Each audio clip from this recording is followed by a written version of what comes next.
지난 수요일이었나요? 주일이었나요? 제가 설교하면서 앞에 목소리가 나빠서 죄송합니다 그랬는데 아직도 회복이 안 돼서 죄송합니다. 예, 진통제를 또 먹고 나왔는데 열심히 약효가 그래도 한 6시간 이상 간다 하니까 그 시간 안에 잘 마치도록 그렇게 하도록 하겠습니다. 오늘 우리가 읽은 본문은 바벨론 포로 1차 귀환에 이어진 예루살렘 성전의 재건, 곧 스룹바벨 성전 건축에 대해서 다루고 있는 본문입니다. 북이스라엘과 남유다는 왕이신 하나님을 멀리하고 자기 소견에 오른 대로 우상 숭배에 힘쓰다가 하나님께서 약속하신 대로 하나님의 심판을 받아 나라를 잃어버렸을 뿐만 아니라 하나님께서 주신 이 약속의 땅에서도 쫓겨나게 되었습니다. 포로로 잡혀갔죠. 그러나 다시 하나님께서 회복을 약속하신 대로 하나님의 때에 포로 귀환으로부터 시작하여 회복의 역사를 다시 써내려 가게 됩니다. 다시 말씀드리지만 하나님께서 약속하신 회복입니다. 그래서 하나님의 약속의 땅으로 귀환하는 유다 백성들은 감사와 찬양으로 돌아와서 또 감사와 찬양으로 이 성전 재건을 시작하려고 했습니다. 하나님의 은혜가 있었고 백성들도 하나님께 감사와 찬양으로 동참했지만 결코 순탄하지는 않았습니다. 왜 그랬는지 또 왜 그럴 수밖에 없었는지를 말씀을 통해서 찾으시고 교훈을 얻는 시간이 되었으면 좋겠습니다. 오늘 본문 1절을 보시면 이스라엘의 하나님 여호와의 성전을 건축한다는 소문이 났다고 합니다. 그 건축을 누가 한다고 했습니까? 사로잡혔던 자들의 자손들입니다. 이들은 이스라엘 중에서도 남유다 백성들, 즉 유다 지파와 베냐민 지파 사람들입니다. 물론 다른 지파의 사람들도 소수 포함되어 있었을 겁니다.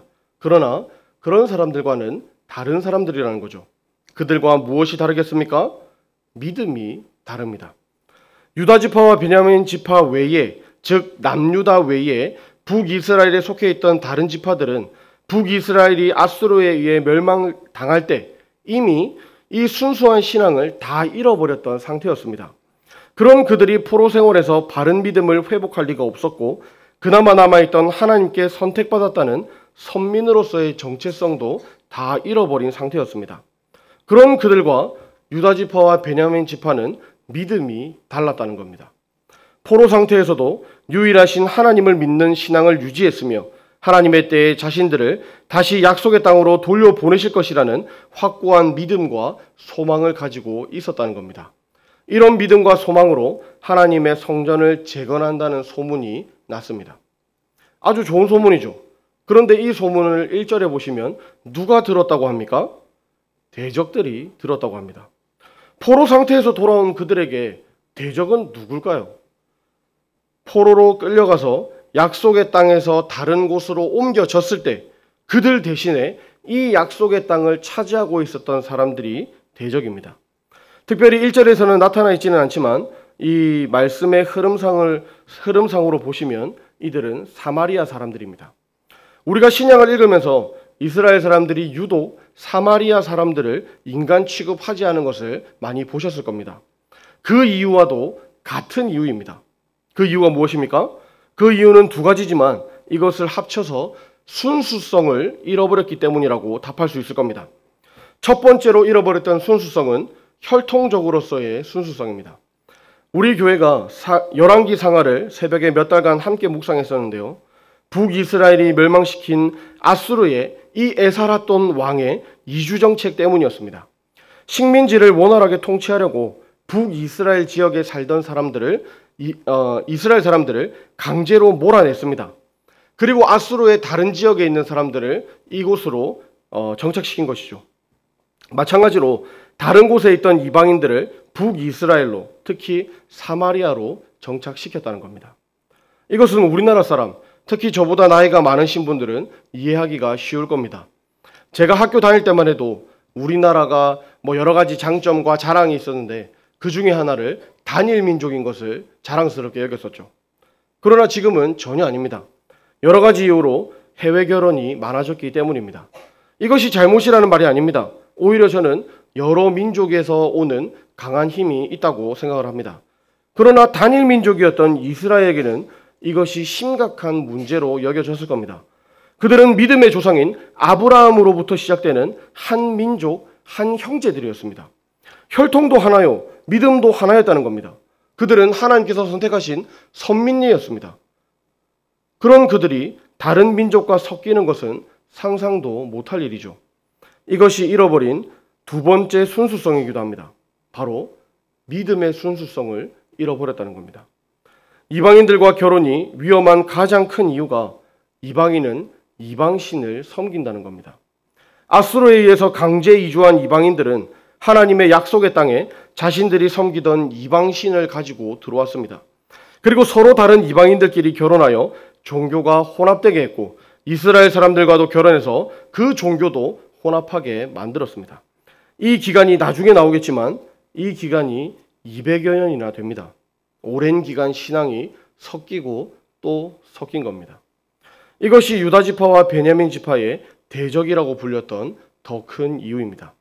사마리아 사람들은 혈통적으로 또 신앙적으로 이스라엘과 전혀 상관이 없는 이방 민족이 되어버렸다는 겁니다.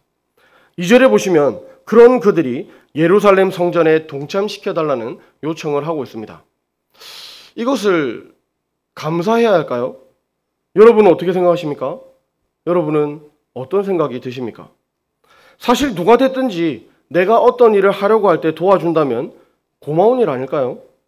방해만 안 해도 사실 좋은 일이죠. 대적이라고까지 표현한 이 사람들이 우리 일을 방해하는 것이 아니라 우리를 돕는다는데 마다할 이유가 있겠냐는 겁니다. 여기에 에스라 당시에 포로에서 돌아왔던 이스라엘 백성들과 오늘을 살아가는 우리 그리스도인들의 비슷한 모습을 발견할 수 있습니다. 먼저 대적이라는 단어에 주목해야 합니다. 돕는 게 중요한 게 아니라는 말씀입니다. 우리를 누가 도우려고 하느냐가 문제라는 거죠. 대적이 돕는다는 건 말이 안 맞습니다. 앞뒤가 안 맞죠. 틀린 말입니다. 대적은 우리를 도울 수가 없습니다. 돕는 척하는 것이지 도움이 되지 않습니다. 도와주는 게 아닙니다. 앞에서도 이야기했지만 이들은 말 그대로 대적들입니다. 왜냐하면 순수성을 잃어버렸기 때문입니다. 혈통적으로 상관없는 이방인들이 되었습니다. 그리고 더 중요한 신앙이 변질되었습니다. 그런데 2절의 대적들의 이야기를 잠깐 들어볼까요? 그들은 세 가지를 이야기하고 있습니다. 첫 번째는 우리도 너희와 함께 건축하라입니다. 두 번째는 우리도 너희같이 너희 하나님을 찾노라입니다. 세 번째는 우리가 하나님께 제사를 드리노라입니다. 첫 번째인 건축하게 하라, 이것은 그들의 요청이니까 넘어가도록 하고요. 두 번째와 세 번째는 자기 소개입니다. 우리도 너희같이 너희 하나님을 찾노라라고 했죠. 사실 이것은 틀린 말이 아닙니다. 맞는 말입니다. 그들도 여호와 하나님을 알고 있었고 하나님께 예배도 했습니다. 틀린 말이 아니라는 겁니다. 그러나 틀린 말이 아니라고 해서 다 맞는 말도 아닙니다. 이거를 주의하셔야 합니다. 그들도 하나님을 예배했지만 하나님만 예배한 것은 아니기 때문입니다. 그들은 혼합 종교였습니다. 그들이 가지고 왔던 이방 신들도 섬기고 이스라엘 땅으로 왔으니 이스라엘 하나님도 섬긴 겁니다. 자기 신들에게 절하고 하나님께 기도도 하고 부적도 붙이고 우상도 가지고 다 한 겁니다. 성경에는 이런 사람들을 믿음의 사람이라고 부르지 않습니다. 오히려 믿음이 없다라고 가르칩니다. 하나님을 믿고 하나님을 따르고 하나님을 섬기려면 하나님만 믿고 하나님만 따르고 하나님만 섬겨야 합니다. 성경은 그런 사람을 믿음의 사람이라고 말씀합니다. 그리고 그렇지 않은 사람들을 오늘 대적이라고 표현하고 있습니다. 대적은 하나님 편이 아니라 하나님 반대편에 있는 사람들을 가리키는 말입니다. 그리고 다시 자세히 보시면 우리도 너희와 같이 어떤 하나님을 찾는다고 했습니까? 너희 하나님입니다. 나의 하나님, 우리 하나님이 아니라 너희의 하나님을 찾는다고 합니다. 그들은 대적입니다. 세 번째가 무엇이었습니까? 우리가 하나님께 제사를 드리노라 였습니다. 하나님도 섬긴다는 표현이죠. 그리고 이것을 설명하기 위해서 긴 역사를 소개합니다. 아수르 왕 에살핫돈이 우리를 이리로 오게 한 날부터입니다. 앞에서 제가 이들의 역사가 200여 년이나 된다고 말씀을 드렸는데요. 이것이 그 근거입니다. 그들은 아수르의 이주정책에 여기에 와서는 그때부터 지금까지 하나님께 제사를 드렸다라고 말하고 있는 겁니다. 그러니 하나님께 제사 드릴 성전을 건축하는 일에 함께하게 해달라고 요청하는 것이죠. 어찌 보면 정당성 있게 들리기도 합니다. 역사가 증명하고 있기 때문이죠. 무려 200년입니다. 40년을 한 세대로 친다면 약 5대에 걸친 믿음의 가문들이라는 겁니다. 그러나 그들은 순수한 믿음이 아니었습니다. 변질되고 혼합된 사입이나 이단과 같은 그런 거짓 믿음이었다는 겁니다. 하나님을 무시하고 안 섬겼다는 말이 아닙니다. 다시 말씀드리지만 하나님을 섬겼습니다. 그들도 분명히 하나님께 예배 드렸습니다. 그러나 하나님을 유일하신 참 하나님으로, 참 신으로, 유일신으로 섬긴 게 아니었다는 겁니다. 여러 신들 중에 하나로 섬겼을 뿐이었습니다. 그러므로 아무리 200년이 아니라 2000년을 섬겼다고 할지라도 그 믿음을 인정받을 수가 없는 것이죠. 가끔 신앙의 기간을 자랑하시는 분들을 봅니다. 내가 몇 년 동안 교회를 다녔다. 내가 몇 대째 믿음의 가문이다. 자신을 경건하고 거룩한 사람으로 포장하기 위해서 자기의 신앙의 전통과 연륜을 자랑하는 것을 봅니다. 그러나 정말 그럴 수 있습니까? 저는 반대입니다. 저도 계산해 보니까 하나님을 만나고 하나님을 믿은 지 정확히 25년이 된 것 같습니다. 그런데 25년이나 됐는데 이걸 어디 가서 말을 못 하겠습니다. 25년 동안의 이 믿음이 너무나 부끄럽습니다. 초등학교도 6년이면 졸업하고 중고등학교도 6년, 대학교와 대학원도 다 졸업하면 6년입니다. 넉넉 잡아서 20년이면 세상에서 배울 학문을 다 배우고도 남는데 신앙은 그렇지가 않다는 겁니다. 자랑할 게 없습니다. 자랑을 할 수가 없습니다. 그토록 오랜 믿음 신앙 생활을 했다고 하지만 오늘의 나는 아직도 너무나 부족하기 때문입니다. 신앙을 자랑하는 사람들은 신앙을 자랑하는 이유가 있죠.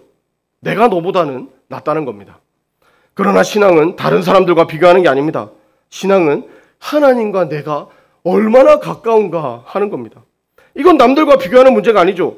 오직 하나님과 나의 1대1 관계라는 겁니다. 그러니 자랑을 할 수가 없죠. 우리가 할 수 있는 것은 그런 나를 지금까지도 오래 참고 보고 계시는 하나님께 감사할 뿐입니다. 내가 아무리 교회에 어떠한 큰 일을 했다고 하더라도 그것은 바로 잊어버리고 다시 하나님께 새롭게 충성하는 겁니다. 내가 한 것이 아니라 하나님께서 나를 통해 하게 하신 것이고 내가 할 수 있도록 은혜를 주신 것이기 때문입니다. 그리고 내가 혹은 우리 가문이 아무리 전통과 연륜이 있다고 해도 그것은 하나도 중요하지 않습니다. 바로 오늘 이 순간 바로 지금 하나님과 나와의 관계가 더 중요합니다. 마태복음 22장 32절의 예수님의 말씀처럼 하나님은 살아있는 자의 하나님이시기 때문입니다. 사마리아 사람들은 하나님과의 지금 관계보다 지금까지의 관계만 이야기했습니다. 사실 그마저도 온전한 믿음이 아니었죠. 그들은 그저 하나님의 백성들과 하나님의 대적일 뿐이었습니다. 아니 그럼 이 대적들이 왜 하나님의 성전을 건축하는 일에 돕는다고 나섰을까요? 성전을 도와준다는 일, 좋은 의도는 없었을까요? 사실 이들이 건축을 도우려는 이유가 있었습니다. 오늘 본문에서 나오진 않지만 분명한 이유가 있었습니다. 그것은 하나님의 약속의 땅에 대한 자신들의 기득권을 주장하기 위해서였습니다. 이스라엘 자손들이 포로 생활을 하는 동안 이 땅은 사마리아인들의 동무되었습니다. 그런데 이제 이스라엘 자손들이 포로에서 귀환하여 예루살렘 성전을 재건하고 나라를 회복하려고 하고 있습니다. 이것은 이 땅에 그동안 주도권을 행사하였던 사마리아인들에게는 자신들의 기득권을 빼앗길 수 있는 크고 중요한 문제였습니다. 그래서 그들은 이스라엘 포로 귀환민의 예루살렘 성전 재건에 동참함으로써 이 땅에 대한 자신들의 기득권을 유지하려고 했던 겁니다. 참으로 사마리아인들이 친근한 자세로 이스라엘 지도자들에게 나와서 이런 겉모습 안에는 이렇게 엄청난 이유가 숨어 있었던 거죠. 여러분, 지금까지 살면서 다른 사람의 도움을 얼마나 많이 받으셨습니까? 우리 가족, 친척, 친구 말고 다른 사람의 도움 말입니다. 저는 사람을 믿지 않습니다. 뭐 하나님을 믿기 때문에 사람을 안 믿는 게 아니고 그냥 사람을 잘 믿지 않습니다. 사람은 자기가 하는 말을 다 지킬 수가 없기 때문입니다. 거짓말일 때도 있고 능력이 부족해서, 마음은 있지만 능력이 부족해서 그럴 수도 있을 겁니다. 사람은 한계가 있습니다. 전에 제가 군대 생활을 열심히 하고 있을 때 어떤 부동산이라며 저에게 전화가 한 통 왔습니다. 땅에 투자하라는 거였죠. 어디 저쪽에 땅을 사두면 뭐 조금 있으면은 금방 뭐 도로가 나고 해서 큰 부자가 될 거라고 하는 거였습니다. 여러분 그런 전화를 받으시면 사시겠습니까? 그 좋은 정보를 왜 얼굴도 한번 못 본 저에게 알려줍니까? 그런 게 있으면 지가 사겠죠. 그 좋은 걸 왜 저에게 알려주겠어요? 그 주식을 통해서 돈을 많이 벌 수 있다고 계속 권유를 하는 겁니다. 그래서 생일 때 받은 아주 이 귀한 돈을 장모님께 받은 이 용돈을 주식에 조금 넣었습니다. 아니 그랬더니 어떻게 알고 이 메일이며 문자며 계속 연락이 오는 거예요. 이 뭐 하면은 뭐 정보를 알려주겠다 하는 겁니다. 그런데 그게 다 맞을까요? 하나도 안 맞습니다. 일단 사람은 앞에 일을 알지 못합니다. 그리고 만약 안다면 쥐가 하겠죠. 그 좋은 걸 단 한 번도 보지 못한 저에게 왜 알려주겠습니까? 여러분 제발 얼굴도 못 본 사람에게 속지 마시기를 바랍니다.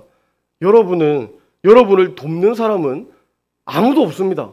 있어봐야 100명 중에 1명 있을까요? 정말 내가 도움을 받고 싶다면 사람이 아니라 하나님을 바라보셔야 합니다. 특히 오늘 사마리아인들처럼 친절한 자세로, 경건한 자세로, 이 경건해 보이는 모습으로 다가오는 사람들을 특별히 더 조심해야 됩니다. 예수님은 마태복음 7장 15절에서 거짓 선지자들을 삼가라, 양의 옷을 입고 너희에게 나아오나 속에는 노략질하는 일이라 라고 경고하셨습니다. 사도 바울도 고린도후서 11장 13절부터 15절에 이렇게 교훈했습니다. 그런 사람들은 거짓 사도요 속이는 일꾼이니 자기를 그리스도의 사도로 가장하는 자들이니라. 이것은 이상한 일이 아니니라. 사탄도 자기 일을 광명의 천사로 가장하나니 그러므로 사탄의 일꾼들도 자기를 의의 일꾼으로 가장하는 것이 또한 대단한 일이 아니니라. 그들의 마지막은 그들의 그 행위대로 되리라. 아멘. 3절을 보시면 다행히 유다 지파와 베냐민 지파는 이것을 잘 알고 있었습니다. 그래서 그들은 너희는 우리와 상관이 없느니라 라고 딱 잘라서 거절합니다.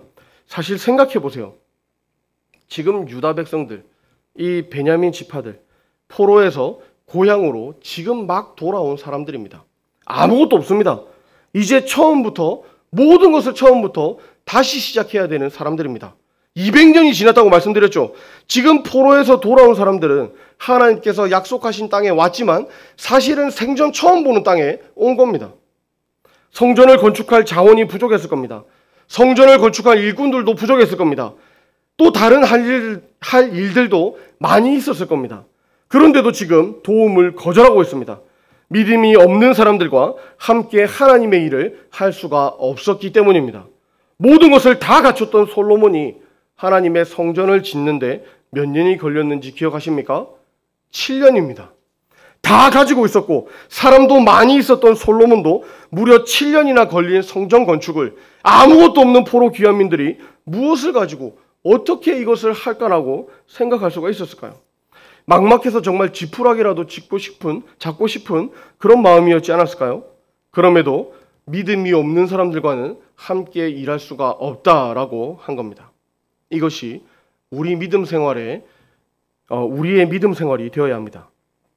세상과 타협하지 않고 세상과 협력하지 않는 자세가 필요합니다. 세상은 좋은 게 좋다고 말합니다. 남들은 다 그렇게 한다고 이야기합니다. 그건 아니죠. 세상이 보기에 좋은 것은 하나님 보시기에 좋지 않습니다.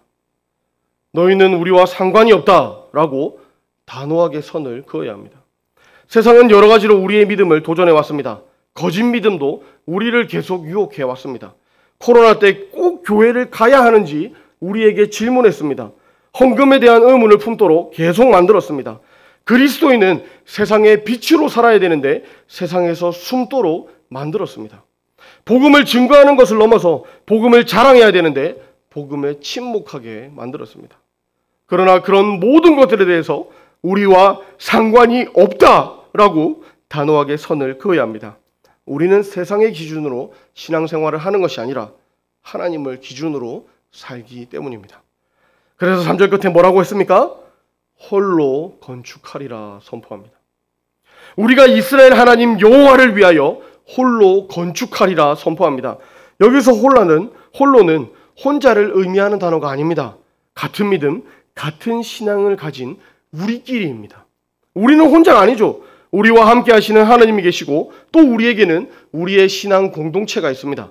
세상에서는 혼자 같겠지만 이렇게 우리가 모여서 기도하며 함께 힘을 내고 함께 힘을 얻는 겁니다.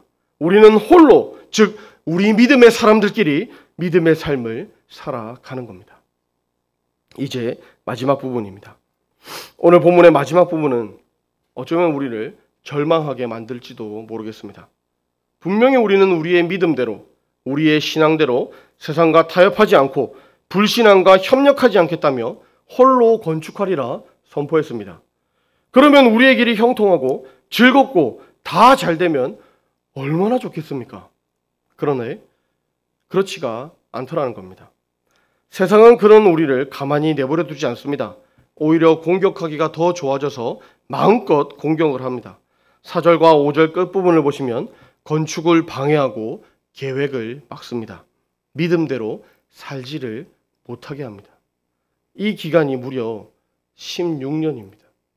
16년 동안 성전을 건축하지 못하도록 방해하고 막았다는 겁니다. 오늘 본문은 아니지만 이 사건을 기록한 학개서를 보시면 이스라엘 자손들이 성전 건축의 의욕을 완전히 상실하고 그저 현실에 안주하여 자기를 위한 안일한 삶을 살았더라고 기록합니다. 낙심이 신앙적 나태함으로 발전한 거죠. 사마리아인들, 즉 대적들의 공격이 대성공을 거둔 겁니다. 이런 말이 있죠. 포기할 때까지 끝난 게 아니다. 그런데 이것을 반대로 하면 포기하면 끝입니다. 아무리 시간과 기회가 있더라도 포기하면 끝입니다. 소망이 사라지면 아무것도 할 수가 없습니다. 그래서 우리의 대적들은 우리의 소망을 없애려고 계속 공격합니다. 낙심하게 만듭니다. 왜냐하면 그러면 끝이니까요. 그러나 오늘 본문의 마지막 부분이 성경의 마지막은 아니죠. 우리는 성경을 통해서 이 일이 어떻게 진행되었는지 압니다. 16년은 멈췄을지 몰라도 끝나지 않았습니다. 현재의 상황만 보고 스스로 하나님께 대한 열심과 소망을 포기하는 일처럼 위험한 일은 없습니다. 바른 믿음으로 믿음의 결정을 내렸다면 소망이 끊어지는 것 같은 상황에서도 그 소망을, 그 믿음을 더욱 확실하게 붙잡으시기를 바랍니다. 믿음이 무엇입니까? 믿을 수 있는 것을 믿는 것은 세상 사람들도 다 합니다.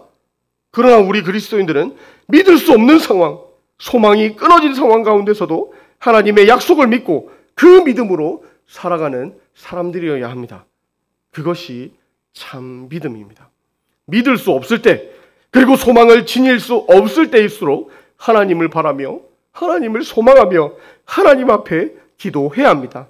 그럴 때 하나님은 우리를 더욱 강하게 붙들어 주실 겁니다. 소망의 말씀이 되시기를 축복합니다. 오늘 말씀을 정리하겠습니다. 이스라엘 자손들은 귀환의 감격과 하나님에 대한 감사와 충성심으로 성전 재건을 시작했으나 그 기초도 제대로 닦지 못하고 회방자들로 인해서 공사를 중단해야 했습니다. 그러니 그 낙심과 그 슬픔이 얼마나 컸겠습니까? 믿음대로 하고자 했는데 그 믿음대로 살지 못할 때 얼마나 힘들었겠습니까? 우리 중에도 이와 같은 경험을 한 분들이 계실 겁니다. 또 지금 이와 같은 상황에 계신 분들도 있을 겁니다. 그러나 낙심하지 마세요. 포기하지 마세요. 하나님은 우리가 감당하지 못할 시련은 허락지 않으시고 또 피할 길을 주신다고 약속하셨습니다. 종교개혁가 마틴 루터는 가능한 평화를, 그러나 무슨 일이 있어도 진리를 이라는 말을 했습니다. 우리는 하나님을 믿는 그리스도인들로서 가능한 모든 사람들과 평화를 이루어 살아야 됩니다. 그러나 무슨 일이 있더라도 진리를 훼손하는 것에는 타협하거나 협력할 수가 없습니다. 왜 그렇습니까? 우리는 거룩한 사람들, 즉 세상과 구별된 믿음의 사람들이기 때문입니다. 잠시 멈출 수도 있습니다. 그러나 그것은 끝이 아닙니다. 낙심하지 마시고 하나님의 때를 소망하며 기다리는 저와 여러분들이 되기를 소망합니다. 순결한 믿음을 달라고 기도합시다. 세상에는 믿는 사람들이 많이 있습니다. 우상도 믿고 일월성신도 믿습니다. 그리고 하나님을 믿는다고 말하면서도 엉뚱한 하나님을 만들어내어 믿는 사람도 있습니다. 우리는 그런 자들과 달라야 합니다. 진짜 믿음, 하나님이 기뻐하시는 믿음으로 살게 하소서 기도합시다. 다윗은 이것을 기도하며 그런 믿음을 자기 안에 창조해 달라고 기도했습니다. 그런 믿음을 우리가 만들어낼 수가 없기 때문입니다. 우리도 기도합시다. 우리에게 정결한 마음을 주시옵소서, 순결한 믿음을 주시옵소서. 우리 이런 기도 제목들로 주여 한번 부르고 기도하도록 하겠습니다. 주여, 아버지, 정결한 마음을 주시옵소서, 순결한 믿음을 주시옵소서. 아버지, 내 안에 다른 것이 아니라 하나님으로 충만하게 하여 주시옵소서. 하나님만 바라보게 하여 주시옵소서. 하나님만 의지하게 하여 주시옵소서. 우리의 도움이 사람에 있지 않고 다른 잡신에 있지 않고 오직 하나님께 있음을 우리가 믿음으로 고백하게 하여 주시고, 그 고백 가운데 하나님만 바라볼 수 있는 믿음을 허락하여 주시옵소서. 순결한 믿음, 진실한 믿음을 허락하여 주시옵소서. 아버지, 나도 하나님을 섬기노라, 나도 너희 하나님을 찾노라 말하는 그들과 다르게 진짜 하나님, 성경에서 말씀하신 하나님, 우리를 다스리시는 하나님, 우리를 사랑하시는 그 하나님을 바라보며 그 하나님을 믿으며 그것을 가지고 살아가는 저희가 되게 하여 주시옵소서. 우리 마음 가운데 그런 마음이 없습니다. 우리 마음 가운데 하나님만 찾고자 하는 마음이 없습니다. 그런 마음을 창조하여 주시옵소서. 이 세상을 창조하셨던 그 능력으로 우리 마음 가운데 정결한 마음을 창조해 주시고 순결한 믿음을 창조하여 주시옵소서. 주여, 오직 하나님 바라보길 원합니다. 하나님 우리에게 역사하여 주시옵소서. 믿음으로 서려는 사람을 세상은 가만히 내버려 두지 않습니다. 모순 튀어나오면 정을 맞는다고, 대쪽 같은 나무는 부러진다고 가르칩니다. 포기하라는 것이죠. 그러나 그리스도인들은 사실 세상에서 그런 사람들입니다. 어둠 속에서 빛이 안 보일 수가 없죠. 우리가 믿음을 보이려고 할 때마다 세상은 공격할 겁니다. 수단과 방법을 다 동원해서 공격할 겁니다. 그러나 그때가 바로 우리가 믿음을 보일 때입니다. 우리가 세상을 향해서 우리의 믿음을 보일 때입니다. 홀로 건축하리라 선포했듯이 우리도 우리의 믿음의 사람들끼리 나아가리라 라고 선포해야 합니다. 우리는 혼자가 아닙니다. 다스리시는 하나님, 중보하시는 예수님, 도와주시는 성령님이 우리와 함께 계십니다. 그리고 우리와 함께하는 믿음의 형제 자매들이 있습니다. 하나님의 때까지 믿음으로 오늘 하루를 버티게 하시고 믿음으로 오늘도 한 걸음 나아가게 하소서 기도합시다. 우리 이런 기도 제목들로 주여 한번 부르고 기도하도록 하겠습니다. 주여, 아버지 하나님 감사합니다. 아버지 하나님 감사합니다. 우리에게 믿음만 던져주신 것이 아니라 하나님 우리와 함께 하시니 감사합니다. 우리에게 모든 것 맡겨버리고 네가 알아서 해라가 아니라 내가 함께 할 테니 같이 가자 말씀하시니 감사합니다. 우리를 다스리시고 우리를 인도하시고 우리를 위해 중보하시고 우리보다 먼저 앞서가시고 우리를 이끌어주시고 우리를 도와주시는 그 하나님 아버지와 우리가 동행하게 하여 주시옵소서. 우리에게 오신 예수 그리스도의 그 능력으로 또한 우리 각 사람에게 임하게 그 각 사람에게 보내주신 성령님의 도우심으로 우리가 충만하여져서 이 모든 일들을 감당할 수 있도록 도와주시옵소서. 하나님, 우리는 믿음을 결단합니다. 우리는 이 순결한 믿음을 붙잡습니다. 우리는 넘어질지라도 다시 일어나게 하여 주시고 다시 믿음의 형제들과 손잡고 다시 이 믿음의 싸움을 싸워갈 수 있도록 도와주시옵소서. 하나님, 우리는 연약합니다. 그러기 때문에 하나님 도와주시고 그러기 때문에 믿음의 동력자들을 붙여주십니다. 하나님, 이들과 함께 우리가 홀로 우리끼리 나아갈 수 있도록 도와주시옵소서. 세상과 타협하지 않도록 이 불신앙과 타협하지 않도록 오직 믿음으로 나아가는 저희들 되게 하여 주시옵소서. 우리가 처해 있는 상황과 환경은 우리의 전쟁이 아닙니다. 하나님의 전쟁에 우리를 보내주신 겁니다. 하나님이 우리를 지명하여 하늘나라 국가대표로 이 자리에 보내주신 겁니다. 우리의 전쟁이 아닙니다. 이것은 하나님의 전쟁입니다. 그러니 하나님이 싸우실 겁니다. 우리는 그저 이 전쟁터와 같은 상황과 환경에 믿음으로 서 있으면 됩니다. 우리는 믿음으로 서 있어야 합니다. 그러니 믿음으로 버티고 서 있기를 위하여 기도합시다. 하나님, 내가 처한 상황과 환경이 나의 소망을 끊으려고 하고 나를 낙심하게 만들려고 합니다. 그러나 여기에 주저앉게 하지 마시고 도망가지 말게 하시고 하나님의 승리하심을 똑똑히 이 자리에 서서 보게 하여 주시옵소서. 이를 위해 믿음으로 서기를 원합니다. 하나님만 바라보길 원합니다. 하나님께 매달리기를 원합니다. 이런 기도 제목들로 주여 한번 부르고 함께 기도하도록 하겠습니다. 주여! 하나님, 우리를 국가대표로, 하늘나라 국가대표로 선발하셔서 우리의 상황 가운데 보내주시니 감사합니다. 하나님, 우리가 국가대표로 우리가 싸워야 하지만 이 싸움에 하나님이 다 싸워주신다고 하셨사오니 하나님, 우리는 이 자리에 믿음으로 서 있게만 하여 주시옵소서. 도망가지 않게 하여 주시옵소서. 넘어지지 않게 하여 주시옵소서. 포기하고 좌절하지 않게 하여 주시옵소서. 우리의 상황과 우리의 가정과 우리의 회사와 우리의 직장과 우리의 친척들과 동역자들과 모든 사람들 가운데 하나님 믿음으로 이 자리를 지키게 하여 주시옵소서.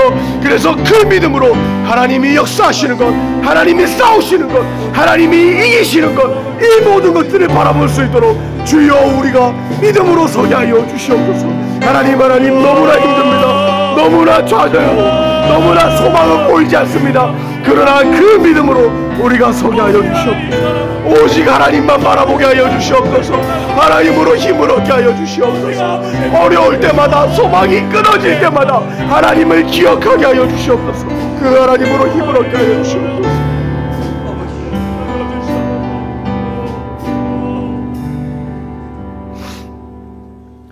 아버지 하나님, 우리의 찬양과 기도를 받아주시고 성경을 통하여 우리에게 말씀하여 주시니 감사를 드립니다. 우리의 믿음이 변질되지 않도록 늘 찬양과 말씀과 기도에 깨어있게 하여 주시옵소서. 믿는다고 형통하지 않을지라도 낙심하지 않게 하시고 하나님의 때를 기다리는 넉넉한 믿음을 주시옵소서. 나 혼자 있는 것 같지만 나와 늘 함께 하시는 임마누엘 하나님을 볼 수 있는 믿음의 눈을 주시옵소서. 오늘도 이렇게 기도하고 우리는 또 우리의 전쟁터로 돌아갑니다. 끝나지 않을 것 같은 싸움을 싸우러 우리는 돌아갑니다. 그러나 이 전쟁이 나에게 속한 것이 아니라 하나님께 속한 것임을 기억하며 믿음으로 하나님께서 보내신 그 자리에 굳게 서게 하여 주시옵소서. 사망과 권세, 이 사망과 권세의 어둠의 권세를 물리치신 예수 그리스도의 이름으로 기도합니다. 아멘.